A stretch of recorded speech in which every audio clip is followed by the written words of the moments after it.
we live in a world right now where there's so much polarization on so many different issues. And I think people, instead of focusing on what we have in common, people tend to focus on the one thing that we don't have in common, or they draw these red lines around particular issues and aren't willing to be in relationship with people who on that issue have a different perspective. And I think the G20 Interfaith Forum brings together the diversity, like such a diverse geographic diversity, interfaith diversity, different political perspectives to really talk about shared goals for people on the planet. And I think when you bring people together and you're talking about children and the world's most vulnerable children, or you're talking about vulnerable communities and what we can all do to drive change and transformation for those people who are in the most need, I think you can find this common ground, and it actually serves as an example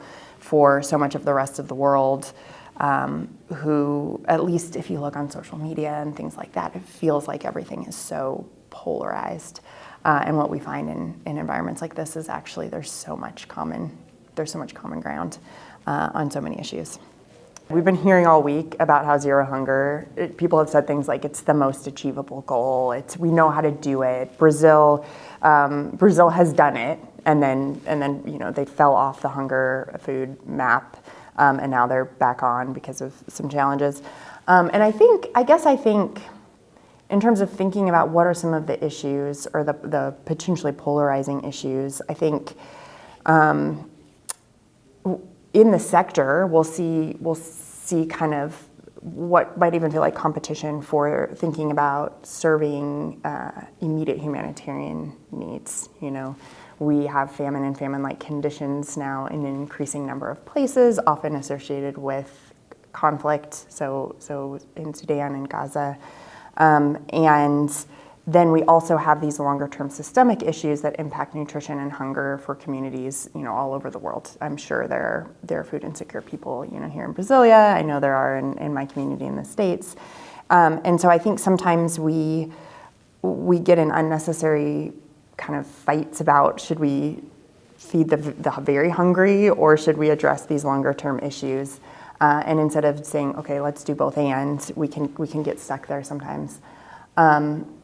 I think too, just general competition for funding and resources right now is another thing. So World Food Program is facing significant, I've heard as much as 50% decrease in their budget between this year and next.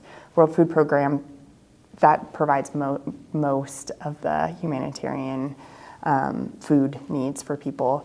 And again, that all has to do with if you go back channel, like what is causing the decrease in funding for development assistance or humanitarian aid, it often is things like military spending or other types of priorities that governments have. So you can see kind of how the polarization is playing out. And I think something that many faith traditions bring is both an abundance mindset instead of the scarcity and competitive mindset, as well as really innovative and proactive solutions that don't involve,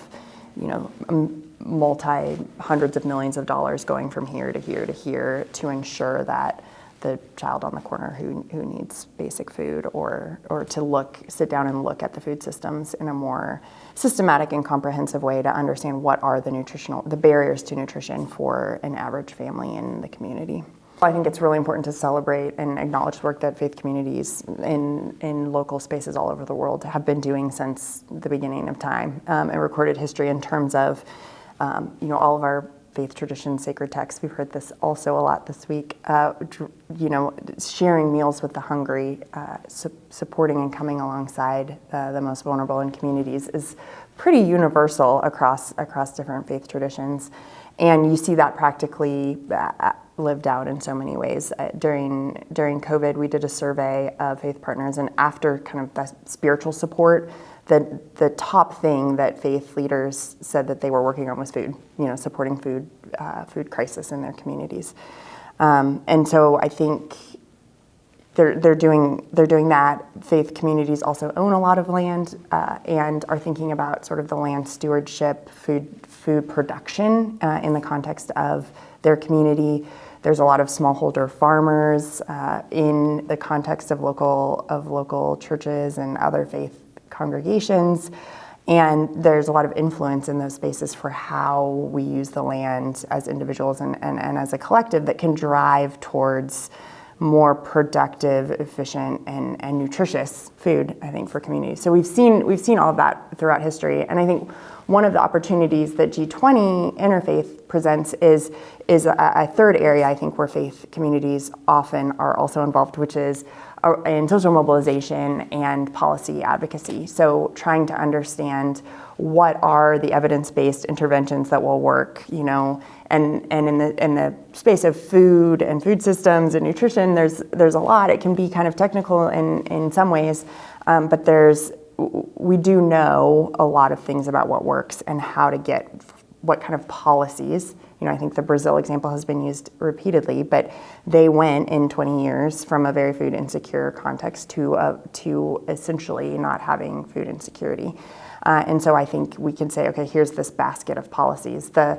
We've talked this week about the Global Alliance to End Hunger and the way that the G20 governments, in particular the Brazilian government, is really leading on this policy basket. And I think it's a great opportunity for faith communities and the interfaith networks to come together to understand what is being proposed, to come alongside and support both from the policy perspective, but also, if there are specific things that faith communities are already doing that support to kind of draw out that knowledge. They talk about the policy, the financing, and the knowledge, and I think faith communities alongside governments can really play an important role across those three things. My parents are also humanitarian development practitioners, so I spent my childhood in Cambodia, and in the early 90s, post the Khmer Rouge, so it was kind of post-ish conflict, and the HIV and AIDS crisis was just starting.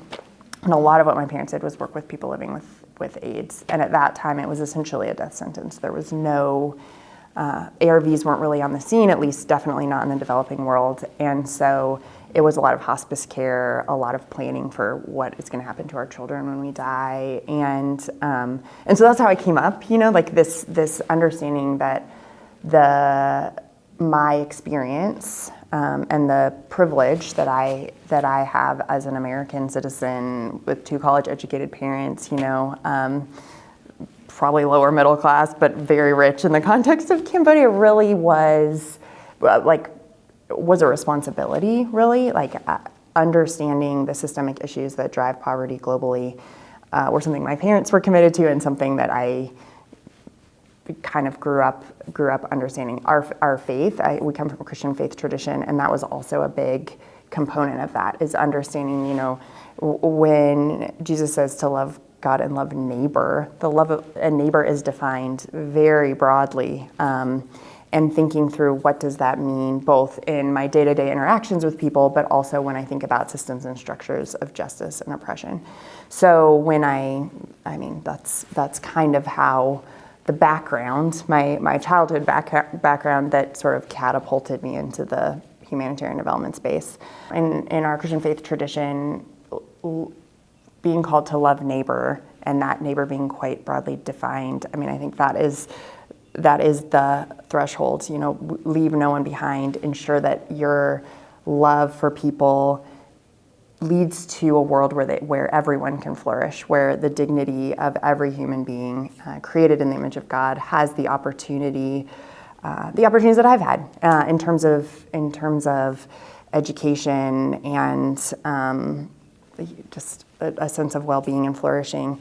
And I think the faith communities also can bring this sense of hope and resilience for communities and for people that this is possible, I think, and really support it. It's possible, but not in like a abstract way, but really bring the gifts and talents and skills and experiences that we have to bear to build a world where systems and structures and policies are fair and just, and ensure that we truly do leave no one behind in an in our work together. We can't do it alone, and that's why forums like the G20 Interfaith really, they both catalyze action, joint action, bilateral action, all kinds of things, but they also serve as a time to step back and remember that hope and resilience that we have as individuals that will drive us in our work going forward.